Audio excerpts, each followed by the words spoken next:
The village of Kalong was my sanctuary, a quiet, untouched corner of the world where life moved slowly. I had always loved the simplicity of it, the field swaying in the breeze, the sound of the well's creaking rope, and the faint hum of songs shared during the evenings. My life was small, predictable, and safe. Or so I thought. Everything changed the day he arrived. I was drawing water from the well, humming a tune my mother used to sing, when I felt it, the weight of someone's gaze. It sent a shiver down my spine, though I wasn't sure if it was fear or something else entirely. I looked up and saw him. He stood tall, his broad shoulders framed against the fading sunlight. His uniform told me he was a soldier, but it was his eyes that held me captive. They were dark, intense, and filled with something I couldn't name, pain, perhaps, or something even deeper. "I didn't mean to frighten you," he said, his voice deep but surprisingly soft. "You didn't," I replied, clutching the bucket tighter to my chest. "I'm Captain Arman Malik," he said, his words deliberate, as if he rarely spoke them. "I'm Sanaa," I murmured. "I live here." For a moment, it felt like time had stopped. But then my aunt's voice broke the spell, calling me back to the hut. I glanced at him one last time before hurrying away, my heart pounding for reasons I didn't understand. Over the next few days, I saw him often. He would come to the village, always calm but watchful, as if he were guarding some invisible threat. At first, I thought he was there on military duty, but his visits seemed to have no purpose, until I realized they always brought him near me. I didn't know what to make of him. He was nothing like the boys in the village, whose lives were simple and unburdened. Captain Malik carried himself with a quiet authority, but there was something else beneath the surface. He seemed lonely, as if the weight of the world rested on his shoulders. One evening, during the harvest festival, I saw him standing on the outskirts of the square. He looked out of place among the laughter and music, but when our eyes met, he smiled, a rare, fleeting thing that made my chest tighten. "May I have this dance?" he asked, stepping closer. "I'm not much of a dancer," I said, feeling my cheeks warm. "Neither am I," he admitted, his smile growing.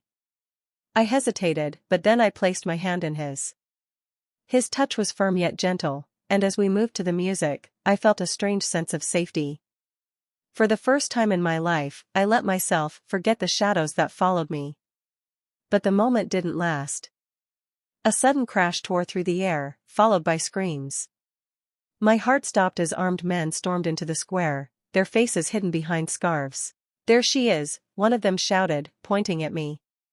I froze, terror coursing through me. But before I could move, Captain Malik stepped in front of me, his body shielding mine. "What do you want with her?" he demanded, his voice like steel. "She's coming with us," the leader growled. "Step aside, soldier." "No," he said, his tone calm but unyielding. "Over my dead body." The fight that followed was a blur of chaos and violence. Captain Malik moved with precision, taking down the attackers one by one. When it was over, he turned to me, his face dark with anger and concern. "Sanaa," he said, his voice softer now. "Who were those men?" I couldn't answer. My throat felt tight, and my hands trembled. I can't tell you," I whispered. "You have to," he insisted. "They came for you." "I need to know why." Tears burned my eyes, but I shook my head. He looked at me for a long moment, his expression unreadable. Then he nodded. "All right. But you're not facing this alone. I'll protect you." His words were both a promise and a command, and though I wanted to argue, I couldn't. Something about him made me believe that he would keep his word, no matter the cost. In the days that followed, Captain Malik stayed close, his presence a constant reminder of both the danger I was in and the safety I felt with him. He didn't push me for answers, but I could see the questions burning in his eyes. The truth was, I was running, from my past, from the powerful man who had claimed me as his own without my consent, and from the fate I refused to accept. I had thought I could hide in Kalong, that the quiet life I had built would keep me safe. But now, it was clear that my secrets had caught up with me. As the danger grew, so did my feelings for him. It wasn't just his strength or his courage that drew me in, it was the way he looked at me, as if I were something precious, something worth protecting. I had never felt that before. One night, as we sat by the fire outside my hut, I finally let my guard down. "Why are you doing this?" I asked him. "You don't even know me." He looked at me for a long moment before answering. "Because I care about you," he said simply. "And because I can't stand the thought of anything happening to you." His words unraveled something inside me. For so long, I had been alone, fighting to survive in a world that seemed determined to break me. But with him, I felt something I hadn't dared to hope for: love. As the days turned to weeks, my life became entwined with Captain Malik's in ways I could never have imagined. He stayed close, shadowing me like a silent guardian. His presence was comforting, yet it stirred something deep within me, a longing I had never allowed myself to feel. Every stolen glance, every accidental touch, seemed to ignite a fire between us, but neither of us spoke of it. Not yet. The nights, however, were the hardest. In the quiet darkness, I couldn't escape the memories of the men who had come for me. I lay awake, haunted by the knowledge that they would return. What scared me more was that I wasn't alone in this anymore. If they found me, they would kill him too. And the thought of losing him was unbearable. One night, as I sat outside my hut, unable to sleep, he appeared. He always seemed to know when I needed him. "You should be resting," he said, his deep voice breaking the stillness. "I can't," I admitted, pulling my shawl tighter around me. "Every time I close my eyes, I see them." He sat down beside me, close enough that I could feel the warmth of his body. "They won't hurt you," he said, his voice steady. "I won't let them." His confidence should have reassured me, but it didn't. "You can't protect me forever," I whispered, staring at the flickering flames of the small fire. He was silent for a moment, and when he spoke, his voice was softer. "Maybe not forever. But as long as I'm here, I'll do whatever it takes." I turned to look at him then, and what I saw in his eyes took my breath away. It wasn't just determination, it was something deeper, something that mirrored the feelings I was too afraid to name. "Why?" I asked, my voice barely above a whisper. "Why are you doing this for me?" His gaze held mine, and for a moment, I thought he might kiss me. But instead, he reached out, gently brushing a strand of hair from my face. "Because I care about you," he said, his voice raw with emotion. "More than I should." My heart ached at his words, and before I could stop myself, I leaned into him, resting my head against his shoulder. He didn't pull away. Instead, he wrapped an arm around me, holding me close. In that moment, the world faded, and for the first time in weeks, I felt safe. The next morning, I woke to the sound of voices outside. Captain Malik was speaking with one of the village elders, his tone serious. I couldn't hear their words, but the tension in the air was palpable. As I stepped outside, he turned to me, his expression grave. "We need to leave," he said, his voice firm. "Leave?" I asked, my heart sinking. "Why?" "They know where you are," he said, glancing toward the forest. "It's only a matter of time before they come back. We can't stay here." Panic gripped me. Kalong was the only home I had ever known. "Where will we go?" "Somewhere safe," he said, his eyes softening as he looked at me. "I'll take care of you, Sana. I promise." Despite my fear, I nodded. I didn't trust the world, but I trusted him. Our journey began that night. Under the cover of darkness, we left the village, traveling on foot through the dense forest. Captain Malik was cautious, his hand never far from the pistol at his belt. I tried to keep up, but the terrain was rough, and my feet ached. "Here," he said, stopping to offer me his hand. "Let me help you." I hesitated, but the warmth in his eyes melted my resistance. I placed my hand in his, and he pulled me close, guiding me over the uneven ground. Each time I stumbled, his grip tightened, as if he were afraid to let me fall. As the hours passed, the forest grew darker, and the air turned cold. I shivered, pulling my shawl tighter around me. "You're freezing," he said, his brow furrowing. Without hesitation, he shrugged off his jacket and draped it over my shoulders. The fabric was warm and smelled faintly of him, leather, earth, and something uniquely his. "Thank you," I murmured, my cheeks flushing. He didn't reply, but his gaze lingered on me, and I felt my heart quicken. There was something about the way he looked at me, as if I were the only thing in the world that mattered. By dawn, we reached an abandoned cabin deep in the forest. It was small and weathered, but it would provide shelter for the time being. As we stepped inside, I couldn't help but feel a strange sense of relief. For the first time in days, I could breathe. "Stay here," he said, his tone gentle but firm. "I'll secure the perimeter." I watched as he disappeared into the woods, my chest tightening with worry. He had risked everything for me, and I couldn't bear the thought of losing him. When he returned, the sun was setting, casting the cabin in a warm, golden glow. He looked exhausted, but his eyes softened when they met mine. "You should rest," he said, sitting down beside me. "I'm not tired," I lied. The truth was, I didn't want to close my eyes. Not when he was so close.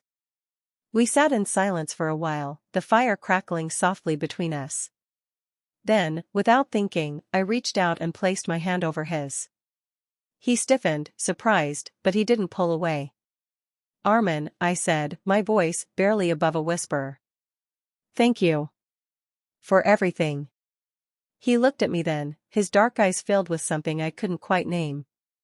Slowly, he reached up, cupping my face in his hand. "Sana," he murmured, his voice low and rough.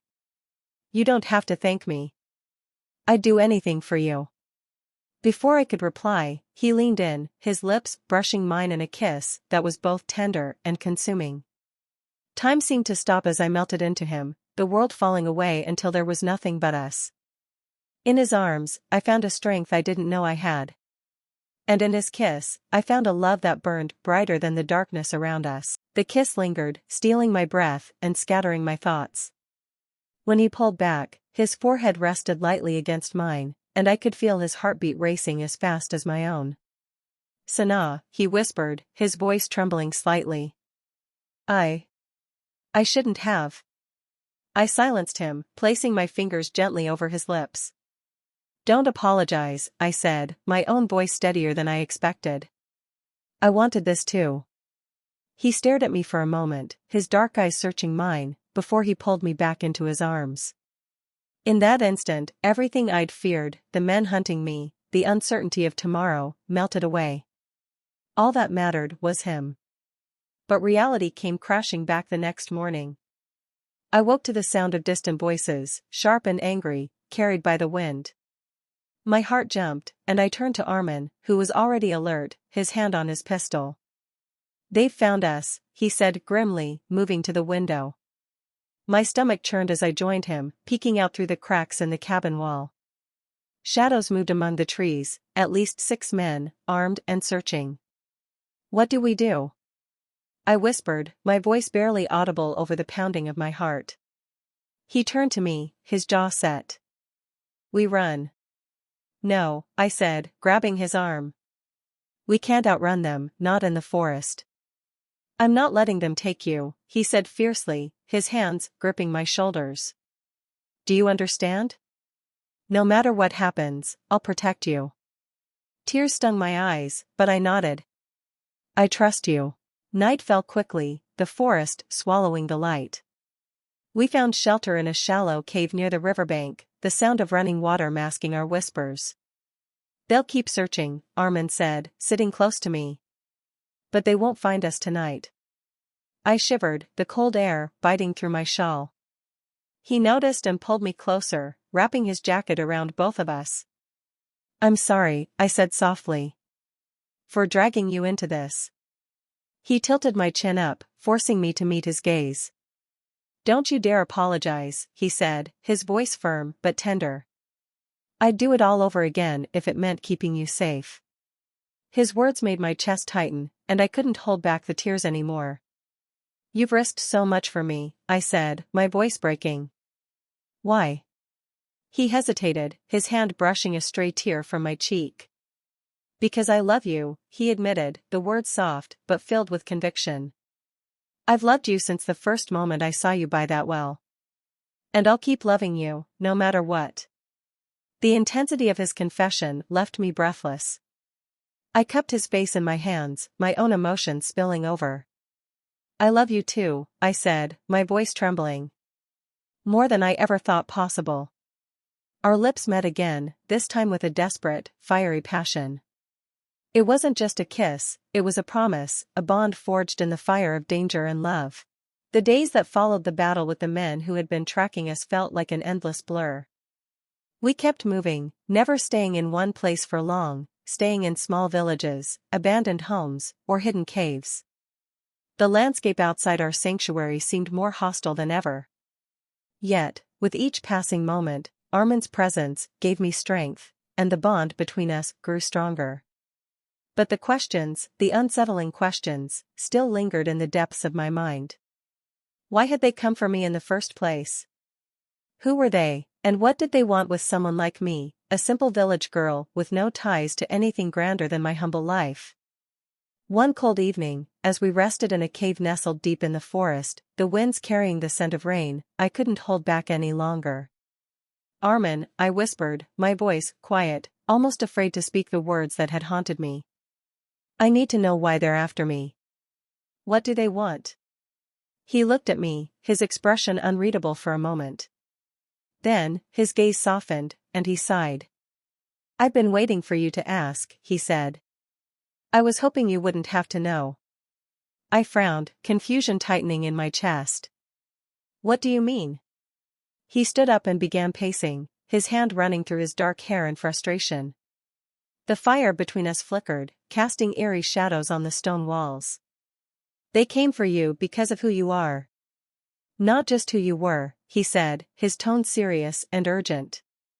Who I am? I echoed, my mind racing. What are you talking about? Arman stopped pacing and turned to face me, his eyes filled with a deep, unreadable emotion. Sana, your family. Your father wasn't just a simple farmer. I froze. What? Your father was a part of something much bigger. He was involved in a covert operation, a group that worked to expose corruption within the highest ranks of government. But your family. They went into hiding years ago, and your father tried to erase every trace of that life. He didn't want you to ever know. But someone must have found out, and they've been looking for you ever since. A wave of shock hit me like a tidal wave, leaving me gasping for air. My mind struggled to process the information, to make sense of the past that suddenly seemed so much more complicated than I had ever known. But my father. I whispered. He was just a farmer. He never talked about anything like that. Arman nodded grimly. He had to keep you safe, Sana. He knew that whatever secrets he held, they would come for you, eventually. Your life, your entire existence, has been a lie, but not by your choice. The people who are after you are searching for those secrets. And if they find you, they will use you to get what they want. I swallowed hard, trying to comprehend what Arman was telling me. The life I thought I knew, the small, peaceful life I'd always led, was built on a foundation of lies and hidden truths. The whispers of danger that had followed me all my life, the shadows that seemed to loom over me without explanation, suddenly made sense. Who are they? I whispered, my voice trembling. That's the thing, Arman said, his voice low and filled with regret. I don't know. They could be anyone. They could be part of a larger network of people with power, political influence, or military resources. All I know is that they will stop at nothing to find you. A bitter silence fell between us, the weight of the revelation settling heavily in the air. My mind spun with images of my father, a man I thought I knew, living a life filled with secrets. I had always thought I was safe, hidden away in the quiet village, away from the turmoil of the world. But now I realized that I had been living on borrowed time. And the people who had come for me? They were still out there, closing in, watching, waiting. We didn't speak much after that. The air between us had shifted, and there was a heaviness in my chest I couldn't shake. Arman tried to reassure me, but his words felt hollow against the crushing weight of the truth. He was protecting me, but the reality was that no one could keep me safe forever. We had spent our lives running, but it wouldn't be long before the chase caught up with us. As the days passed, the urgency to move again became unbearable. We packed our things quickly, determined not to stay in one place for too long. But every rustling leaf, every snap of a twig in the distance, made my heart race. I couldn't help but feel as though we were being followed. It was late one night, as we moved through a dense patch of forest, when I heard it. The distant sound of horse hooves, steadily drawing closer. My heart stopped, and I froze, grabbing Arman's arm. "They're here," I whispered, my breath coming in shallow gasps. He cursed under his breath and pulled me toward a nearby hill, where a small cave was hidden beneath a cluster of rocks. "Get inside," he ordered. "Now." I did as he said, my pulse hammering in my ears as I huddled in the dark, waiting for him to return. The sound of the approaching riders grew louder, but Arman had disappeared, leaving me alone in the shadows. Minutes stretched like hours, and my mind raced with fear. Who were they? What did they want with me? What would they do if they found me? Suddenly, I heard a voice, low and guttural, calling out in the distance. "I know you're out there, Sana. We've been looking for you." I gasped. It was one of the men, the leader. I recognized his voice. "Come out, and we'll make this easy for you," he called again. "You know why we're here."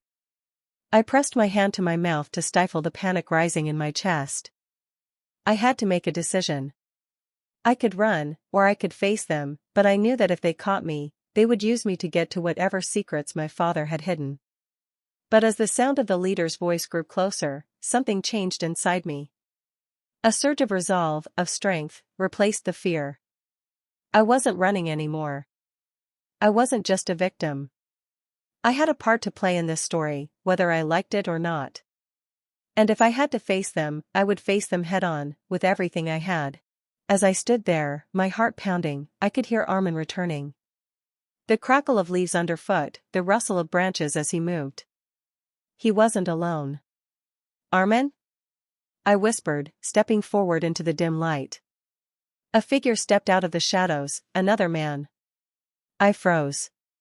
"You've come a long way, Sana," the man said softly, his voice familiar.